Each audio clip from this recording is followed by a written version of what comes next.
Take कंपनियों में हो रही छटनी और नई नौकरियों पर लगी रोक की वजह से इन कंपनियों के लिए कर्मचारी ढूंढने वाली एचआर फर्म्स को चुनौतियों का सामना करना पड़ रहा है। रिपोर्ट्स की माने तो दिसंबर तिमाही के दौरान आईटी कंपनियों में आउटसोर्सिंग के जरिए दी जाने वाली नौकरियों में 55% की गिरावट आई है।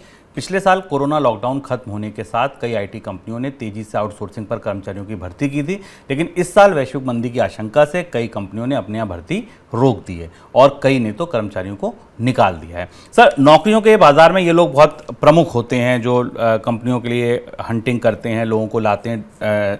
अगर अब ये चुनौती फेस कर रहे हैं, इसका बाजार पर ओवरऑल क्या असर पड़ेगा? रोजगार बाजार में जो अप ट्रेंड शुभम दिख रहे हैं वो कई तरह से हमें गंभीरता से समझने वाले हैं। हमने रोजगारों में एक बड़ी छटनी देखी थी कोविड के लॉकडाउन के दौरान, और उस समय जो छटनी हुई थी शुभम, वो ब्रिक एंड मोर्टार या पुरानी अर्थव्यवस्था के रोजगारों में थी। कंपनियां जो उत्पादन करती थीं, जो ट्रेडिंग नेटवर्क्स थे, जो दुकानें थीं, जो शॉपिंग थी, जो सर्विसेज थे, वहां से नौकरियां गई थी। जबकि इसका उल्टा ये था कि आईटी सेक्टर में नौकरियां बढ़ी भी थी और नौकरियों को बनाए रखा गया था और बल्कि रोकने की कोशिश की गई थी। अब जो हेड हंटर्स या जो जॉब लाने वाली फर्म्स हैं या रिक्रूटमेंट फर्म्स हैं, उनके आंकड़े बता रहे हैं कि पिछले साल, मतलब अगर 2020 के क्वार्टर थर्ड की तुलना में हम इस बार के क्वार्टर थर्ड की तुलना में करें तो आईटी और बीपीओ सेक्टर में 55% गिरावट आई है हायरिंग के रिक्वायरमेंट में या मांग में। इन कंपनियों के पास बड़ी कंपनियां जॉब्स के लिए आती हैं क्योंकि ये लोगों को चुनकर ह्यूमन रिसोर्स की सप्लाई करते हैं। आईटी सर्विसेज, प्रोडक्ट और टेक स्टार्टअप्स में 60% की गिरावट है। 60% की गिरावट, जो स्वाभाविक सी बात है कि 20,000 से ज़्यादा नौकरियां तो हमने पिछले कुछ ही महीनों में भारत के स्टार्टअप्स में जाते हुए देखी हैं।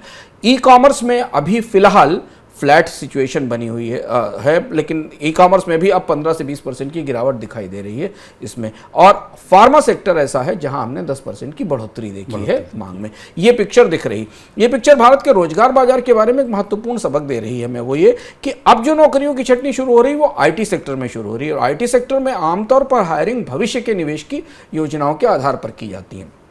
चाहे वो आईटी कंपनियां हों, सॉफ्टवेयर बनाने वाली हों, सर्विसेज देने वाली हों, या हार्डवेयर बनाने वाली कंपनियां हों, वो अर्थव्यवस्था की में विकास दर की संभावनाओं को आंक कर अगले 2 साल के लिए अपनी यहाँ क्षमताएं तैयार करती हैं, फिर सर्विसेज प्रोडक्ट प्रिपेयर करती हैं, उन्हें बेचा जाता है। अब जो हायरिंग के ट्रेंड मिल रहे हैं वो अर्थव्यवस्था में ये बता रहे हैं कि आईटी सेक्टर को लेकर आकलन थोड़ा धुंधला पड़ रहा है और कमज़ोर पड़ रहा है, और इसके कारण जो भारत में सबसे ज़्यादा उभरता हुआ रोजगार देने वाला क्षेत्र था पिछले 5-6 सालों में अलग अलग तरह से इस क्षेत्र में सबसे ज़्यादा रोजगार आए थे, वहाँ बेरोजगारी की नज़र लग गई है, या वहाँ बेरोजगारी अब काफ़ी गहरी दिख रही है।